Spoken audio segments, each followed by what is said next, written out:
I have a question for you today. It's a musical philosophy question. Do you think that there's more to music than mere sound?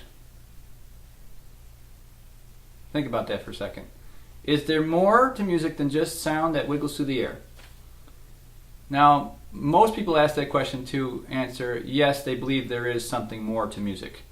What? Nobody seems to have an answer for, but I would tend to lean that way too. It's like, there's got to be something more than just sound, because how do we feel that a major chord is happy and a minor chord feels sad, and we get goosebumps and all these intangible things? Sound is just wiggles through the air. It's pretty logical.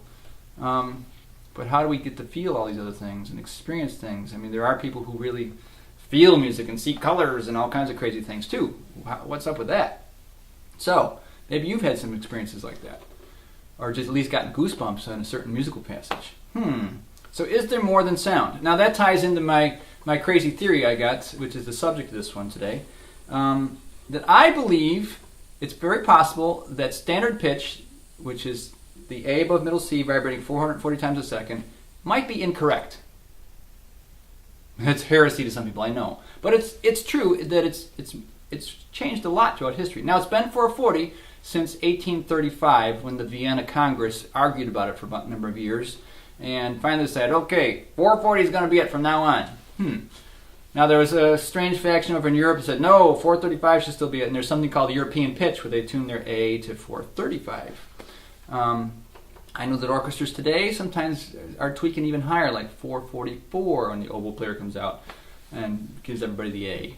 So it's changing a little bit now, but throughout history we know that it's changed simply because we can't do it through stringed instruments because we don't know whether they're in tune from the 1600s or not, but by flutes. Now flutes are made a certain length, and when you hold your fingers a certain way, that's A. So we can take a flute from 1600s and a flute from the 1800s and say, they're not the same.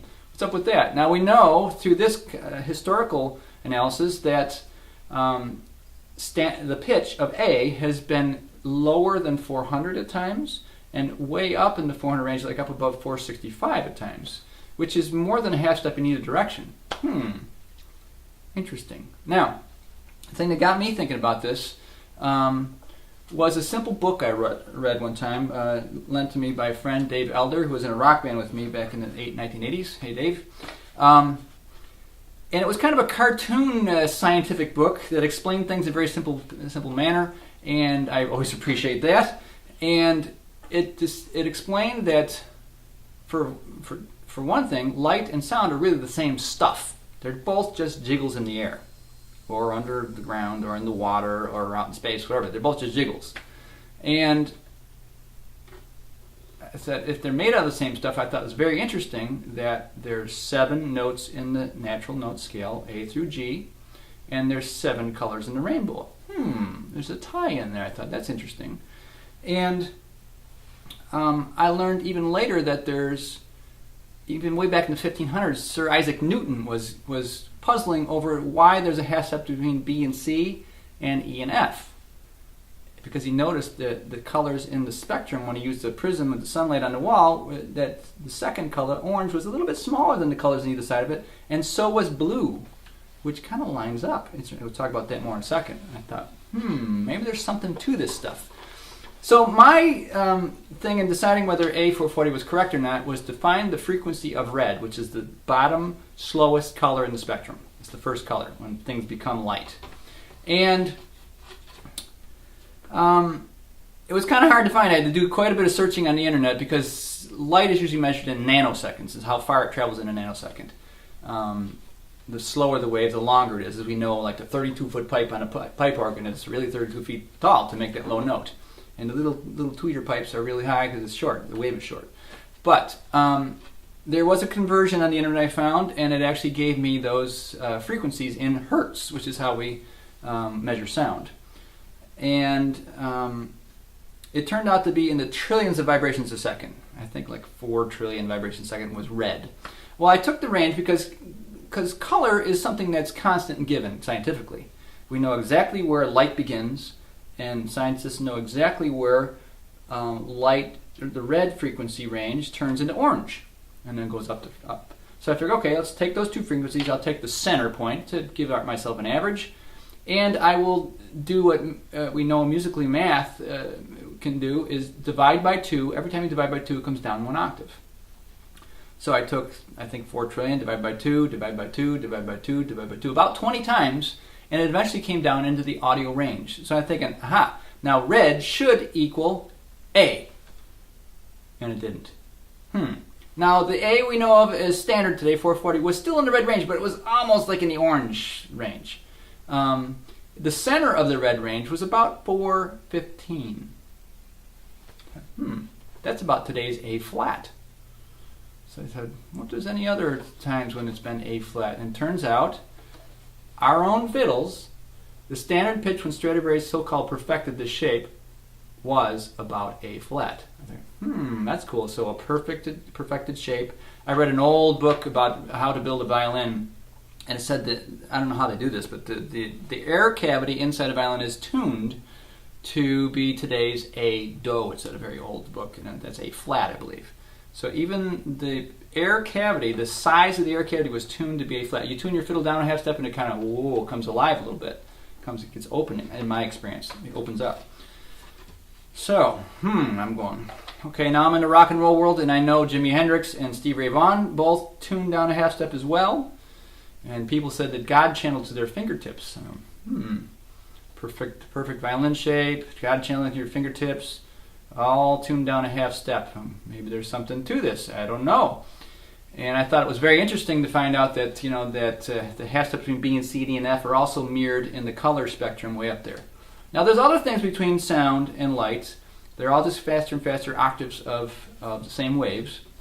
Things like radio waves and television frequencies and gamma rays and X-rays, infrared waves. Those are all different octaves within sound, between sound and light. There are other things. And we know that there's things below that too. I don't know much about them. Elephants can hear and actually communicate to each other lower than we can hear. We can hear about down to 20 vibrations a second. And it's famous that dogs and probably some insects and birds can hear higher than us as well. We can hear up to about 20,000 vibrations a second, which seems high, I know, but think about the octave theory. If you divide by 2, that's 1 octave, 7 notes. So down 20,000 is 10,000, right? Then 5,000, it goes down exponentially. So it's very interesting science. Now, what does it mean? Like I asked at the beginning, do you believe there's more to music than just sound? Thought, well, maybe if all these things are aligned, who am I to say? Who are you to say whether there isn't more that is aligned with the sound, especially if we tune to align ourselves with it? I don't know how to measure those things, but I know most people measure them by the feeling they get. Did that give me goosebumps? Maybe, yeah. Does it make me cry? Does it make me laugh? It's pretty intangible stuff. I'm wondering if tuning down doesn't align you with other things. Maybe thought waves. We know those are a certain frequency. Maybe just thinking I'm playing an A now, and it's really tuned with all the other stuff above, all the way up to light, means something. I don't know. What do you think? You think I'm crazy? Some people do. My experience is when I was teaching school at a Waldorf school, I had the whole orchestra, all the kids from age 5th grade through, or from 5th grade up to 8th grade I had them all tune their instruments down. Actually, I tuned them. It was quite a commitment because some of them need them tuned back up afterward to go play with other people. But we tried it. We tried it for a good month. And to my surprise, the kids didn't say it sounded different as much as they said it felt different to them. I thought, it's interesting. We're tying in different words to it. Not just sound, but also in its feeling. Interesting. I was in a band, Emery Nash, for a number of years. My good buddies. We were a folk fusion band. I convinced those guys too much, kind of badgered them, but we tried it for a year. And we tuned all our instruments down. Now it does feel different. The strings get a little looser. Some of you might want to put on thicker strings to compensate, that kind of stuff. It does feel different physically. And it's especially different if you're singing the same tunes, singing them, because you're used to squeezing your muscle a certain amount to get a pitch, and all of a sudden you're a half step lower. But we tried it, and to my delight, that year was our biggest strides forward creatively. Now, whether that's a coincidence or not, I don't know, but I'm just taking note of it. When I played with Gamelan, we tricked our drummer leader, Ted Reinhardt, and we all, without telling him, we all tuned down a half step as an experiment once. This is back in the probably early 90s. And just to see what it felt like. It felt different, that's for sure. We couldn't believe it was even the same songs. We just left it at that. It felt, even though we were playing the same exact fingerings and same exact things on our instruments, but everything was tuned down half step, it was like we couldn't believe how different it felt. But, so it's up to us all to experiment, and maybe you can prove me wrong, or you can say I'm crazy, you can email me or video me or something and see what you think. But I know all my projects that are going to be my solo projects are going to be tuned down half step, because I don't want to even try to not be aligned with the stuff above. I'm hoping that maybe I'll pull in to be more attuned with the muses, and I'll do even greater music, because it seems to be scientifically in line with nature. And that's what I'm going to go with. Let me know what you think.